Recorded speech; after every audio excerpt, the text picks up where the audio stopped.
Good morning, 7 o'clock. Yeah. It's Monday, and we don't have a whole lot to complain about. It's the start of a work week. I guess we can complain about that. But yeah, it's 70-some degrees out there. Not bad. Huh? Yeah, I'm totally okay with that. Yeah, I think in October we can do just fine with that. Let's get a check on the rest of the day's weather. Jeff's standing by, and double duty this morning, Jeff, huh?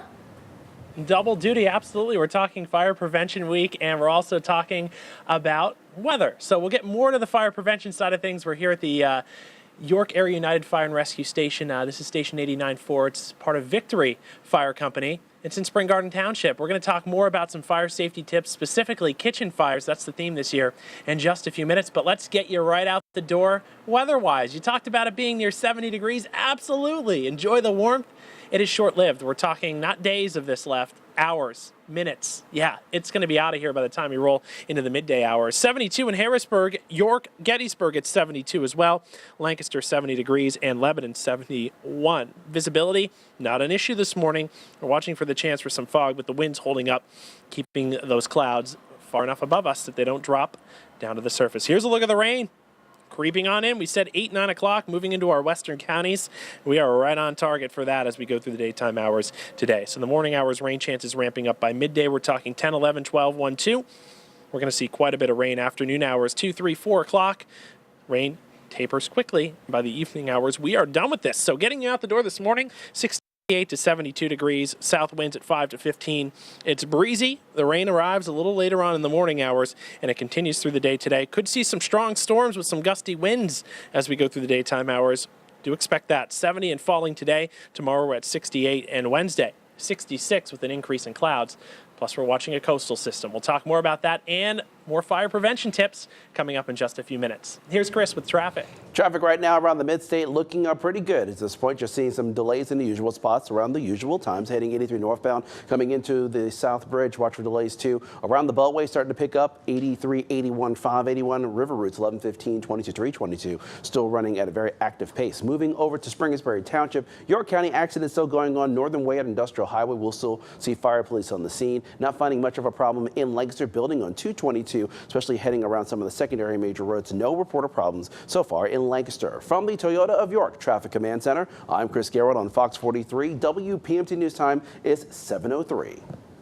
All right, thanks, Chris. Well, the Upper Darby man who police say killed a 7-month-old baby is scheduled to be in court this morning. Yeah, police say Ahmad Rushdie shook 7-month-old Hamza Ali to death, then drove to our area and possibly buried the baby, although all search efforts have been unsuccessful in finding the baby's body.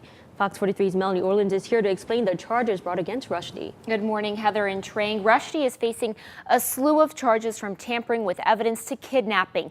But the most serious of them all is murder. And according to the district attorney in Delaware County, the state could seek the death penalty as punishment. A preliminary hearing is scheduled for today in Delaware County, where Ahmad Rushdie is being held without bond. A total of 9 charges face Rushdie, and Upper Darby Police Superintendent Michael Chitwood says he has never doubted that Rushdie is the person responsible. The one person that knows where that baby is the scumbag that killed that baby. Pure and simple. Hamza Ali's mother reported the baby missing on August 6th. Police searched for weeks in York and Lancaster counties for the body after they learned that Rushdie had told his brother he had buried the 7-month-old baby. We're looking for a baby, but it's like looking for a needle in a haystack. Police seized boxes of evidence and a large shovel from Rushdie's home on Castle Pond Drive in Windsor Township in August. Rushdie's next-door neighbor, Jeff Miller, thought something was up after noticing his behavior earlier that month. He's come to the house and he stayed longer, but this particular day, it was Monday a week ago, he was in and out several times with it. We found that to be odd. According to court documents, Rushdie told Hamza Ali's mother he gave the baby a proper Muslim burial, but he told police they will never find the baby. Beyond the defendant telling us where that baby is, we'll need a miracle. Police say this wasn't the first time Rushdie had harmed the baby. Ali's mother told police he had mistreated the baby in the past, but she was too afraid to, unfortunately, report anything. Yeah, we'll have to wait and see here this morning. Hopefully some new details come out in the case. All right, thanks so much, Melanie. Well, police in York County, they're investigating an attempted child abduction. Around 2:45 Sunday afternoon, officers were called to the 100 block of Amanda Avenue in Penn Township near Hanover. They say a white man between 20 and 40 years old with a shaved head tried to lure a girl into his van. That van is green, possibly a Ford E-Series with rust on the bottom. The girl did not go with the man and is doing fine. We are expecting to hear some more information on this a bit later today. State police in Perry County say a woman confronted troopers with a knife during a domestic disturbance. They responded to an apartment on the first block of Suzanne Drive in Penn Township around 7 o'clock Saturday. Troopers say that 49-year-old Casey Flanagan came towards them with a kitchen knife. They ordered her to drop the knife, and they say she did. But as troopers arrested her, Flanagan became combative and resisted being handcuffed. She was arraigned and taken to prison on $50,000 bail. This man, 19-year-old Scott Simon, of Cumberland County, is under arrest for a string of break-ins last winter, and police say tracks in the snow helped them crack the case. Simon faces several charges, including theft from a motor vehicle and receiving stolen property. The crimes happened back in February on Holly, Nittany, and San Juan Drives in Upper Allen Township. Police say footprints in the snow led to a house that Simon had been in the same day. Over the course of several months, police seized items from Simon that had been reported stolen from those vehicles. A longtime volunteer firefighter in Franklin County has died after a tractor accident over the weekend. Ron Kiefer Sr. of the Pleasant Hall Volunteer Fire Company was killed Saturday when a tractor rolled on top of him. It happened on Mountain Road in Letterkenny Township. Kiefer joined the fire company in the mid-70s and was named Firefighter of the Year in 2012. Funeral arrangements have not yet been announced, and the accident is still under investigation.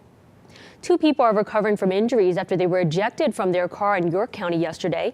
The accident happened around 5:15 Sunday afternoon on Oak Road in Quincy Township. A helicopter flew both people to the hospital for treatment, and they are expected to be okay. Well, families in Newtown, Connecticut have voted to move forward with plans to build a new Sandy Hook Elementary School. The old school was the scene of a shooting last December that left 20 children dead. Courtney Zeller has more on the future of Sandy Hook. Many people who live in Newtown did just this, voted yes to a referendum asking whether to spend almost $50 million to build a new Sandy Hook Elementary School. I believe the town needs it to heal and to go forward, and it always has to be there.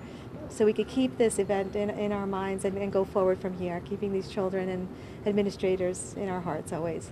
The town made the decision to demolish the school earlier this year. State lawmakers set aside $50 million to help the town build a new school to replace the old one, where a gunman killed 20 students and 6 staff members last December. I can't imagine what these families went through.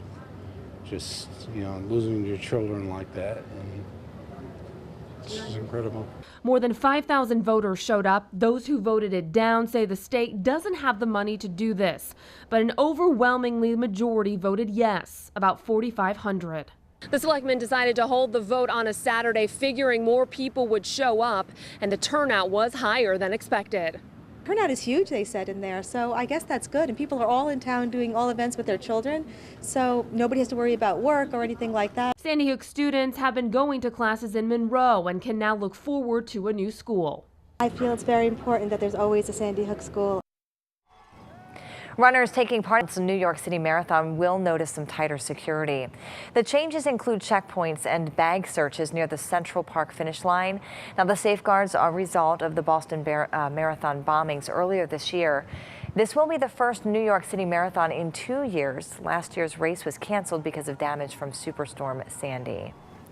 Well, controversy continues to brew on Capitol Hill, only this time it's over a football team's name. Yet today, Oneida Indian Nation is holding a symposium aimed at getting the owner of the Washington Redskins to change their name.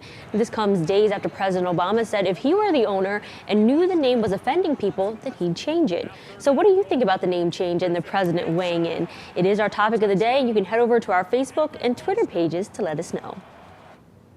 And plus, it is Fire Prevention Week, and Fox 43's Jeff Jumper is talking with the local fire department about how to keep your family safe.